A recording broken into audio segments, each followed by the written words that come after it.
Well, welcome to Continuum, and what I'd like to do is a short overview of the conceptual framework of Continuum, and then some guidelines of how you would approach an engagement with the virtual intensives or any of the practice groups that we do. So the first thing about Continuum is the issue of how do we become self-limiting. That is the basic question that I have been pursuing. And the other issue is that what we call a body is movement. That movement is what we are. It's not something we do. And the way that I see it is that what we call our bodies are interpenetrating wave motions that have stabilized within a particular electromagnetic field called Earth for a purpose that we don't know. In other words, we don't really know what the body is for. We do know that we are programmed for basic survival. That we can determine. But are there other things that are going on within the system that our consciousness is not able to engage with? So the whole issue of the mystery of unfolding bodily capability has been at the basis of Continuum for the last 47 years to date. So the first thing is, from what I've been able to determine and looking at the organization of the human, is that when we come in, we're about 80% fluid. Now, why is that? And in a sense, we're carrying our oceanic origins within us. And so that issue of looking at fluid element within the human has been the first thing that I've been intrigued with. And so what I can say to you is this, and again, this is part of the inquiry of Continuum. Continuum is not a conclusion, it is an ongoing inquiry. And so the inquiry has to do with fluid resonance and the immensity of what it implies.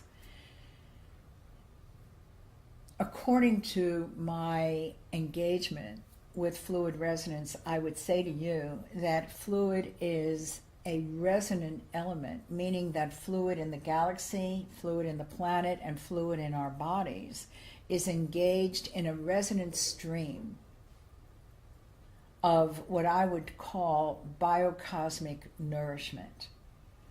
And in developing Continuum, I have been looking at two things to determine the choreography of life.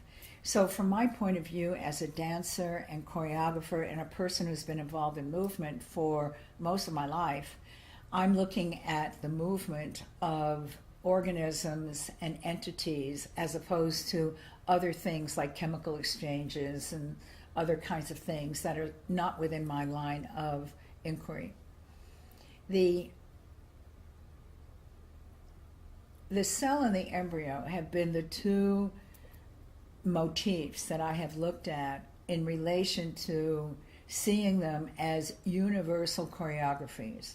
So what we see in the embryo is a spiral of water, for one thing, and that we see the umbilical cord. The embryo is a microcosm of the macrocosm of existence. So what we see in the embryo within 9 months development is billions of years of a planetary process. And the reason that I say this is that the umbilical cord is similar to the resonant stream within the fluid choreography of our systems with the planet and the galaxy. And so this fluid stream functions similarly to an umbilical cord, meaning it is a source of biocosmic nourishment. And when we get cut off from that, our systems become deprived and then starved. And we become alienated from the very source of what gives us sustenance. The cell also is a motif of the choreography of life. And so I often will refer to the embryo and the cell in how we are describing continuum. So the first thing in relation to a continuum sequence practice, a virtual, intensive, whatever, as you can see, is we take a baseline. And what the baseline is, it's representing two things. One of them is, and the baseline should always be done when you're flat on the floor, which is what I call neutral to gravity. So you're either on the floor or on some kind of mat or some kind of ground.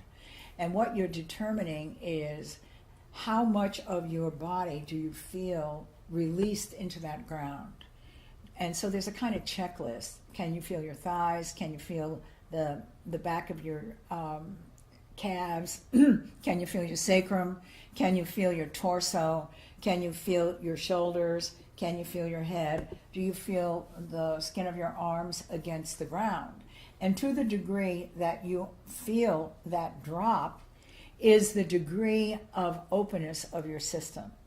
So, for instance, if you have some kind of adaptive trauma that has gone on, your system may have an adaptation where the back is arched and your shoulders are lifted, and there's a kind of a pulling away from the feet.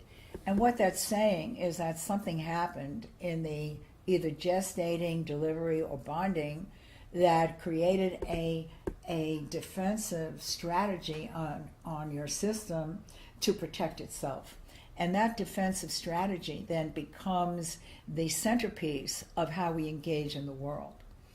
The issue of baseline is going to determine, so this to the degree that I can let go and let the ground support me, is a major indicator of how our energy is functioning. So if I'm like this, or I have an area pulled away, or anything like that, that area then is living in a state of isolation, meaning that it is not being engaged with a larger flow of life, and it will become vulnerable. It will indicate some kind of deficiency in that system, and very often it'll be a precursor that we can manage before it does become symptomatic. So that withdrawal is really an indicator of to what degree the stress and tension in my system is being maintained as a baseline. So what we want to see as we go through our sequence is that when we refer back into a baseline, we're checking in with our breathing. That breath, as our system becomes more receptive, breath becomes a wave. And that as breath becomes a wave, we're able to feel that permeating spirit moving through our legs into our feet, changing the position of our pelvis, shifting the position of our head. That what goes on is that the intelligence of the organism, when not constrained by our conditioning, becomes moving medicine. And so it will self-correct when there is the resiliency to do that. So when there's a lot of constriction, a lot of compression, a lot of containment, that moving medicine, which is our birthright, is not available to us.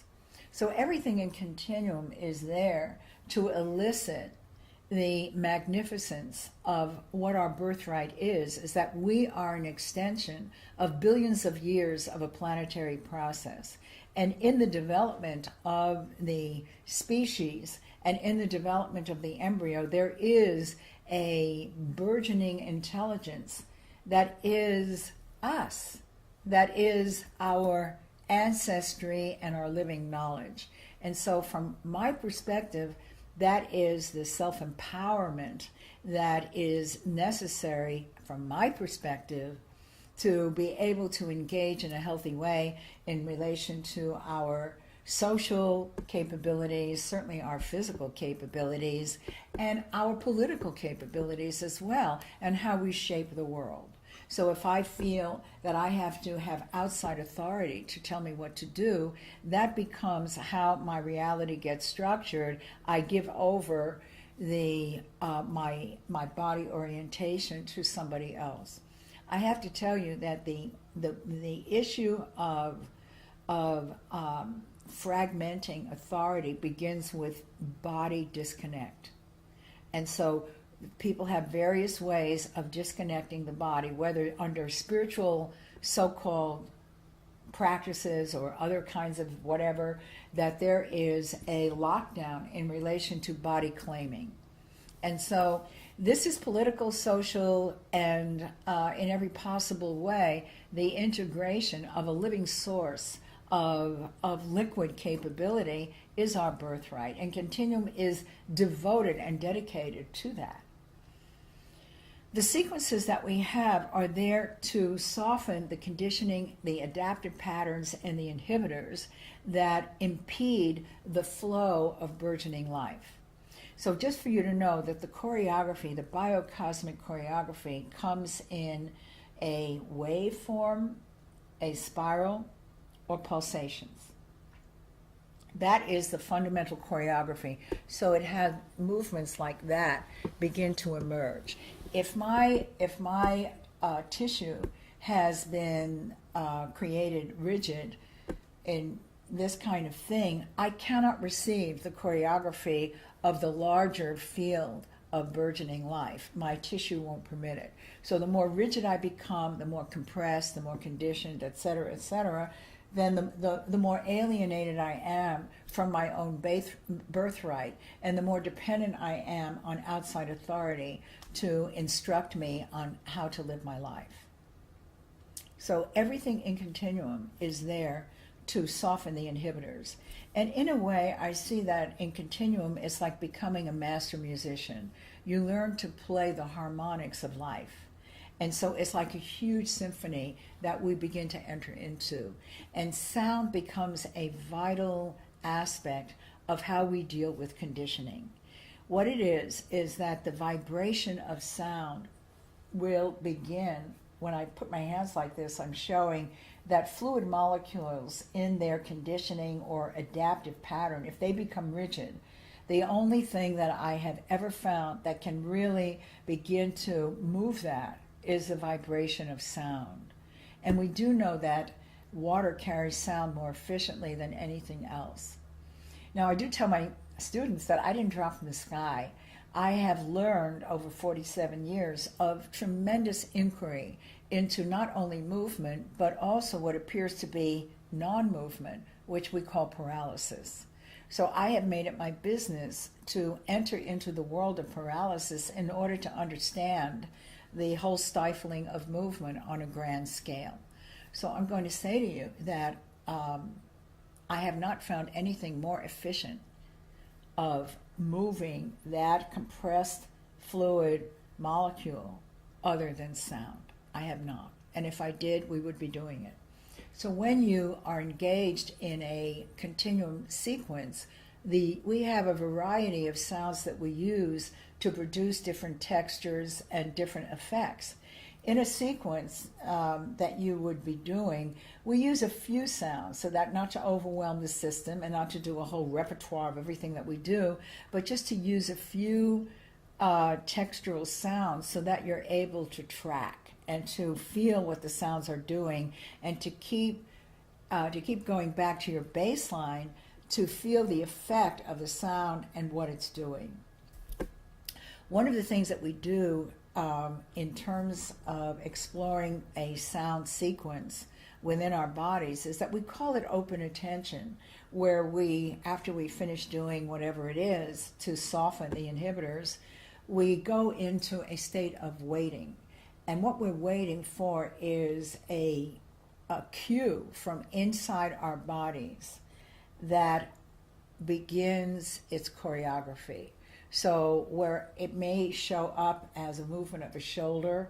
So I don't know where it's going to show up. So I'm not pre-forming it. I don't know. So let's say I finish doing one of our breathing sequences, and then I'm in open attention, meaning I'm not trying to impose anything, and I'm just listening. And I feel a stirring, let's say, somewhere. And so I follow that stirring. And so let's say as I follow that stirring, it starts leading me into a expression, some kind of choreography. What becomes to me, one of the most amazing things is that the choreography of fluid represents burgeoning life. And when I say that, I mean all species.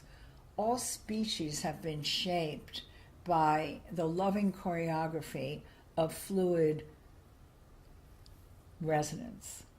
And so as a living system, as we are letting go and softening our inhibitors, the choreography begins to arrive. We're able to recognize it, to allow it, to engage in it, and our bodies are able to take on the shapes that are, you see, the planet does not have a language. It speaks to us through movement.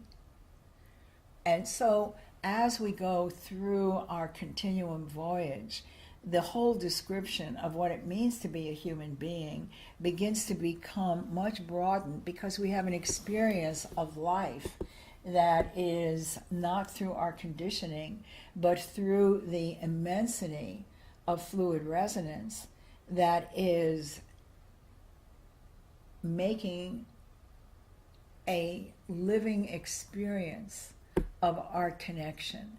And so that as that gets awakened in us further and further, we serve that, and we serve that naturally.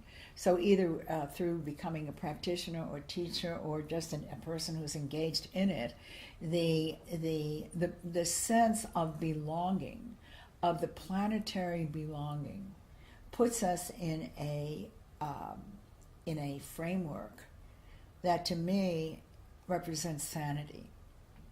There's a very interesting thing that also begins to happen over time with Continuum.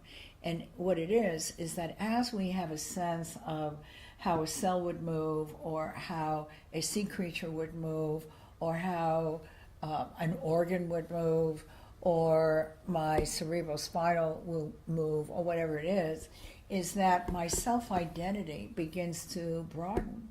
And so my personal history does not have the insistence of interpretation. I'm not constantly having to reference my life through my personal history, because my sense of identity gets much broader. On an even greater level, one of the things in relation to Continuum is that we, in a sense, return to the primordial world as part of our discovery. And in the primordial world, we're expanding the time-space of our system pre-vertebral, before bone, before vertebrae, before anything. And so we're living in the substance of pre-form of any kind. And so the level of nourishment, in a sense, now this may come as a shock, and this is my opinion, we are in a structure, but structure is an inhibitor. So in an interesting way, the less structure there is, the greater the source of nourishment.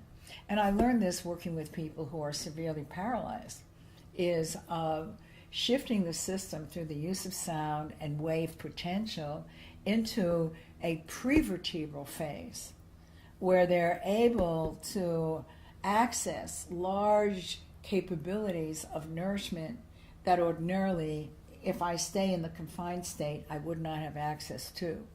And one of the things we talk about in our class is that the Nobel Prize was given to two scientists that changed the programming of a cell. So they deprogrammed the cell back to its primordial state.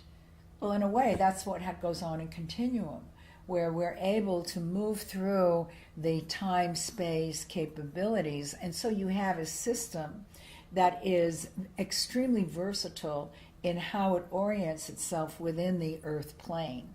The more capable a system is, the more it's able to manage whatever comes its way, whether it's through social engagement, whether it's through raising children, whether it's through dealing with trauma, whatever it is the more resilient, and the more I have at my disposal within myself, the richer my options are in terms of how I engage with life. So the sequences are there. So we have usually an overview of the particular point of a session, and then we have the particulars of the session, whatever we happen to be working with at that time. So in one particular session, we might be working with bone marrow, and in another session, we might be working with the spine in a certain kind of way, or with the movement of dropping down into the earth. So we have different ways of creating attention, and in a sense they're like musical chords that we learn to play, so that again the sense of the orchestration of movement is like becoming, as I say, a master musician. And there are so many aspects of continuum that get developed, which I don't necessarily want to go into at this moment, but I will say that the issue of the totality of engagement that goes on when we are unencumbered and can enter into the exquisiteness of life and how it feeds us is like a prayer. And so when we come into a continuum intensive or class or whatever, it's a form of prayer.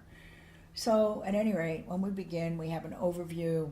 We have the particular sounds we're working with, the application of those sounds in relation to what we're doing, and then some movement suggestions that we do. And so we are exploring from baseline to tissue preparation and then to larger movement with gravity. We're creating this play. And one of the aspects of continuum is to go back to what you started with. And the reason for that is that you're cycling back all of the engagements that you've summoned through your movement, through gravity, through the pleasure, through the expansion of your sensory system, etc., and you bring them back into the what you started with. And what that does, it keeps creating a richer and richer internal environment with more and more possibilities to access the thriving of possible expansion, existence, etc. This is a method that I've used with people with spinal cord injury, and I have to tell you, I don't know how that we would be able to develop alternative ways of moving, including an alternative spinal capability, without the ability, we call it layering, when we go back again to what we started with, because we're enriching the interior with more access, more capability, with what I would call biogenesis, the unfolding of life. That about sums it up. And so enjoy yourself. Welcome to Continuum. And there it is.